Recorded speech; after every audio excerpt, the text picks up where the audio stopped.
Bonjour, ici Denis Trottier. Noble, écologique et renouvelable. Voilà 3 mots que j'utilise souvent pour décrire le bois. Cette ressource, j'en suis sûr, représente la planche de salut du Québec, tant au niveau économique qu'écologique, et ne cessera jamais de faire travailler les gens d'ici. Cette industrie est fortement liée à notre histoire, et il faut souligner que le Québec est d'abord et avant tout un immense territoire forestier. Celui-ci représente un potentiel de création de richesses proprement colossal si nous y croyons. Je vous invite à découvrir votre forêt à travers les activités qui auront lieu au cours du mois de l'arbre et de la forêt. Continuons de travailler ensemble pour bâtir un avenir forestier prospère et durable pour tous. Ici Jean-Pierre Boivin, préfet de la MRC de Maria-Chapdelaine. Notre MRC possède un des plus importants parterres forestiers du Québec.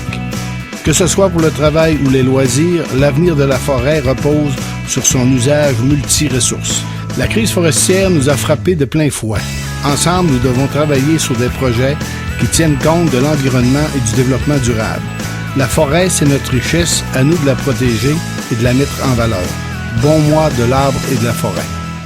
Aujourd'hui, un de mes amis et un des collaborateurs de danradiosport.com, Charles Ouellette, nous a quittés pour un monde meilleur à l'âge de 65 ans. Charles Ouellette est un passionné du monde de la radio. Il a œuvré pendant 43 ans dans ce domaine un peu partout au Québec. Au cours des dernières années, il collaborait avec moi pour le golf. Et question de lui rendre hommage, j'ai décidé de vous repasser la dernière entrevue qu'il nous a accordée le 2 janvier dernier, où il faisait la rétrospective du golf en 2012. Donc, on écoute la dernière entrevue de Charles Ouellette à danradiosport.com. C'est du monde du sport durant la période des fêtes. Là, on va parler de golf avec notre collaborateur de golf, Charles Ouellette. Salut, Charles! Salut, Danny. Charles, l'année 2012 a été celle de Rory McIlroy.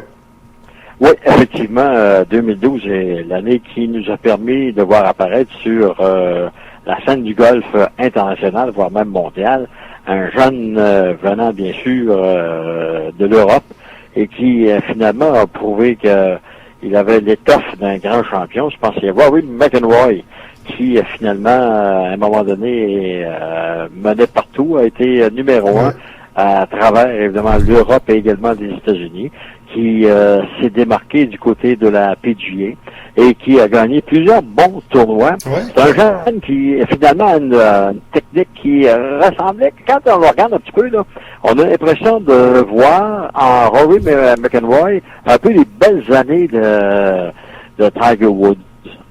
Peut-être moins de charisme un peu.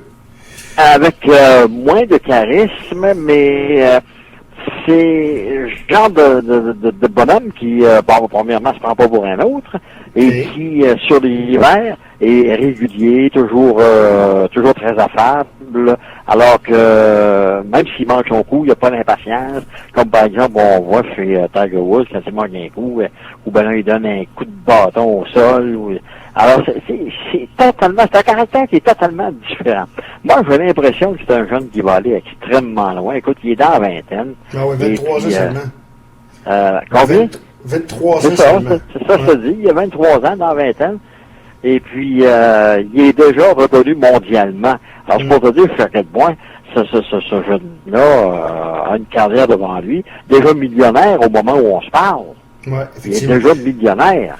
Lorsqu'on regarde McIlroy qui a été choisi golfeur de l'année, il a gagné 2 titres.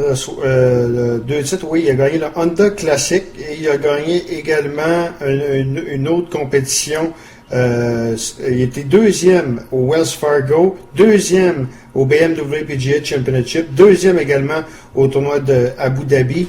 Donc, ce qui lui a donné la place. Donc, ce qu'on peut dire, c'est quand même sa grande régularité qui a fait en sorte que ça a été un golfeur, le golfeur de l'année, quoi. Ouais, et tu sais, il est 2e dans ces 3 tournois-là. Ouais. Et il aurait pu les gagner tous les 3, là. Ouais. Facilement. C'est qu'à un moment donné, tu sais, une mauvaise balle placée. Ouais, à un moment donné, tu frappes la balle, elle s'en va dans le bois, le temps de la ramener sur l'allée, la mettre sur des verres.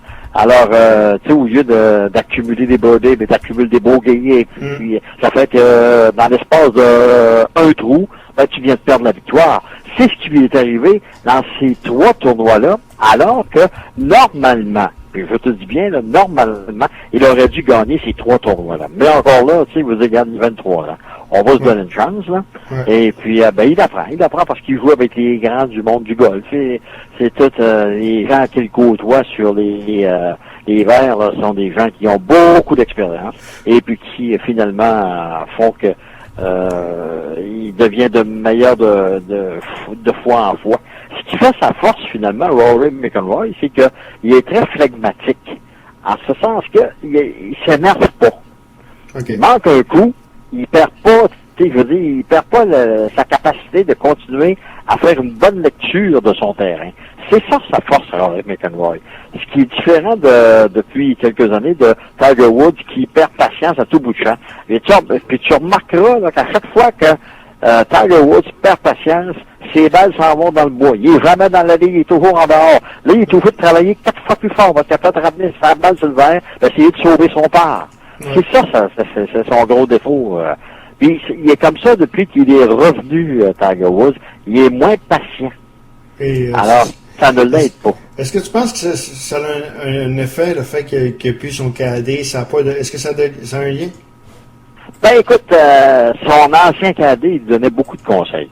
Ouais. Et puis, à un moment donné, il a décidé qu'il faisait table rase de tous ses anciens collaborateurs, qu'il allait se chercher un nouveau professeur, un nouveau cadet. Je sais pas si tu as remarqué, mais sur le terrain, Tiger, avec son nouveau cadet, ça jase pas fort. Il se parle pas.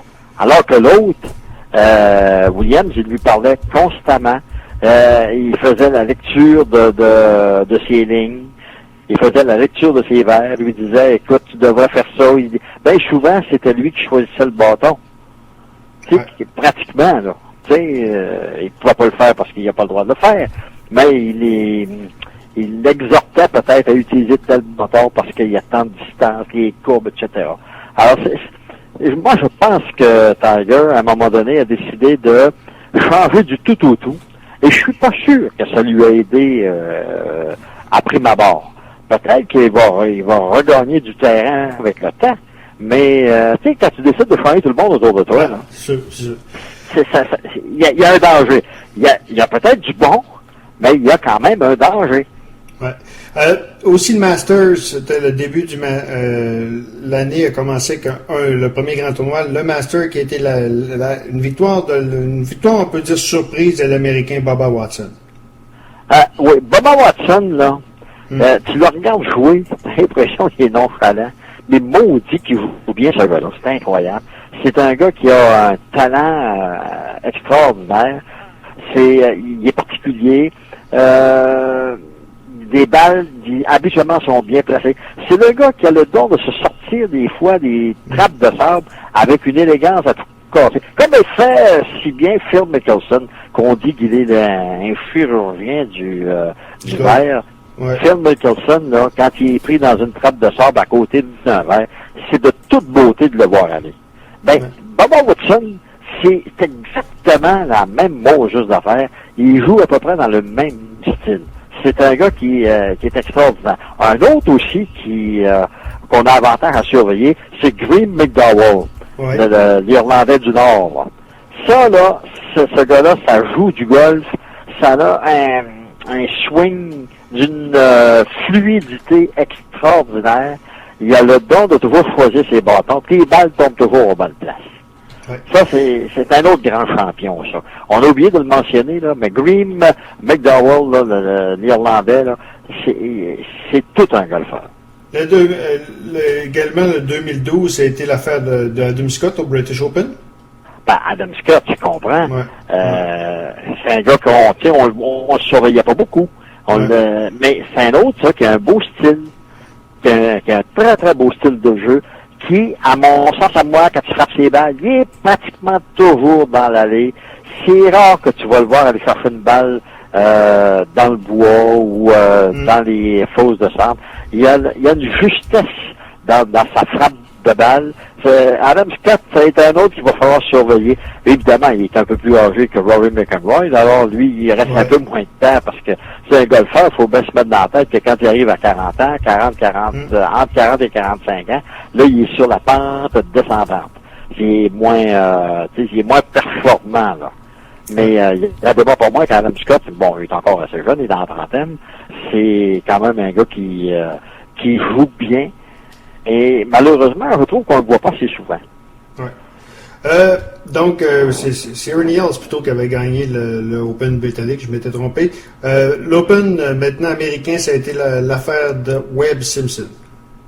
Ouais, Webb Simpson, ça a été une surprise. Il m'a surpris un peu parce que, oui, on le voit souvent sur à peu près toutes les allées américaines. C'est un bonhomme qui a pas une aura autour de la tête comme Tiger Woods, là. Mais c'est un gars qui fait son petit bonhomme de chemin. Il joue bien au golf, il est à plomb, c'est un gars qui a un beau style, un beau swing de golf, et puis ben, à un moment donné, ça finit par donner des résultats. Ce que je trouve chez lui, c'est surtout sa régularité. C'est un gars qui est régulier. Il fait pas d'esclave. C'est un gars qui frappe bien sa balle et qui habituellement il est sur le verre bien avant les autres. Alors je suis pas étonné qu'il en ait gagné un. OK. Charles, on va aller à la pause. On vient dans quelques instants, puis je veux savoir ce que tu entrevois pour 2013. Vous êtes à l'écoute de la revue. Le mois de mai, c'est le mois de l'arbre et la forêt. La coopérative de camionnage de Saint-Félicien sait ce que représente la forêt. La coopérative représente plus de 35 camionneurs, transporteurs et chargements de bois, ainsi que des chargeuses en forêt. Les bureaux de la coopérative de camionnage sont situés au 905 boulevard Amel Saint-Félicien. Pour les rejoindre, composez le 88 679 41 94. La coopérative de camionnage est très heureuse de souligner le mois de l'arbre et la forêt. Ici Georges Simard, maire de Delevoye-Mistassini. Je crois qu'il est très important de célébrer le mois de l'arbre et de la forêt.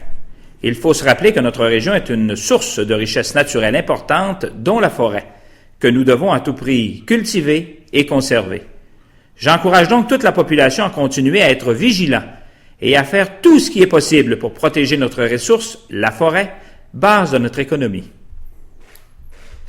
Donc, je rappelle le décès d'aujourd'hui de notre collaborateur Charles Ouellet à l'âge de 65 ans. Charles Ouellet qui a succombé à un cancer qui se battait avec force au cours des dernières années. Et question de lui rendre hommage, on vous repasse la dernière entrevue qu'il nous a accordée à danradiosport.com. C'était le 2 janvier dernier où il parlait de la rétrospective du monde du golf. Et dans la deuxième partie de l'entrevue, il va nous dire qu'est-ce qu'il entrevoyait pour la saison 2013 sur la PGA. Du golf en 2012.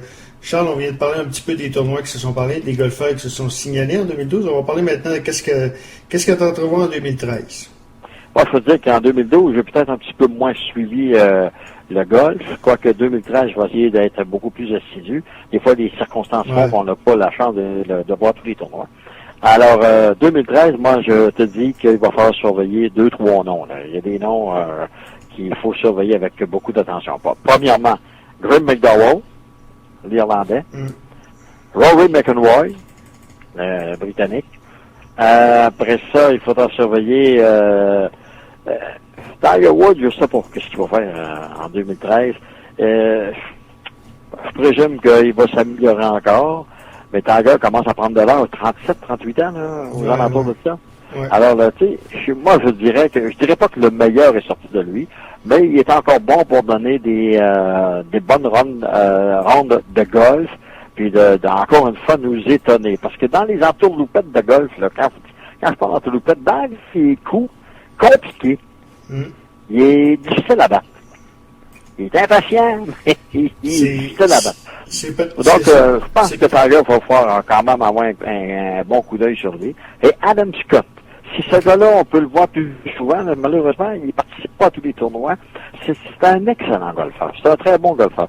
Un que, moi, je dis qu'au cours de 2013, devrait normalement être capable de chercher encore une fois quelques tournois, c'est Jim Furyk.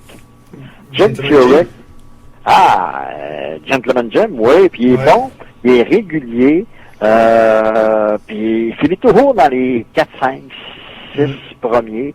Tu sais, ce gars-là, il n'a pas assez nerveux parce que lui aussi, c'est un millionnaire du golf. Il a gagné quand même quelques tournois. Alors, mais il va qu'il commence à faire vite parce qu'il commence à prendre de l'or un petit peu, là, Gentleman Jim. Mais il n'en demeure pas moins que c'est un excellent golfeur. Ce qu'il faut surveiller chez lui, c'est toujours son petit mot dit crochet quand il vient de frapper à la balle. C'est le seul golfeur que j'ai vu faire comme ça. Il y a un genre de, quand il descend son bâton pour frapper sa balle, juste avant de frapper à la balle, il y a un crochet. Vous remarquerez ça, là, quand on surveille évidemment les tournois. Jim Furyk, c'est particulier, puis depuis que je surveille le golf, comme ça fait des années, j'ai toujours remarqué qu'il était le seul qui faisait ça. Alors, tu sais, à surveiller 2013, là, c'est pas compliqué, là. C'est Rory McIlroy, Green McDowell, Adam Scott, et puis peut-être Webb. Oui, Webb Simpson. Ouais. Tu sais, je veux dire, ça va surveiller ces gars-là. Moi, c'est eux que je mets en avant-plan là pour 2013. OK. Ben Charles, un gros merci pour ta collaboration du monde du golf en 2012. Tu seras des nôtres également encore en 2013. Et, on va surveiller ça avec attention, en tout cas. On va te surveiller, on va te suivre de près, puis dès qu'il y aura des gros tournois, ben on va te lâcher un coup de fil. C'est bien beau. Voilà, donc Charles Ouellet qui nous faisait la rétrospective du monde du golf.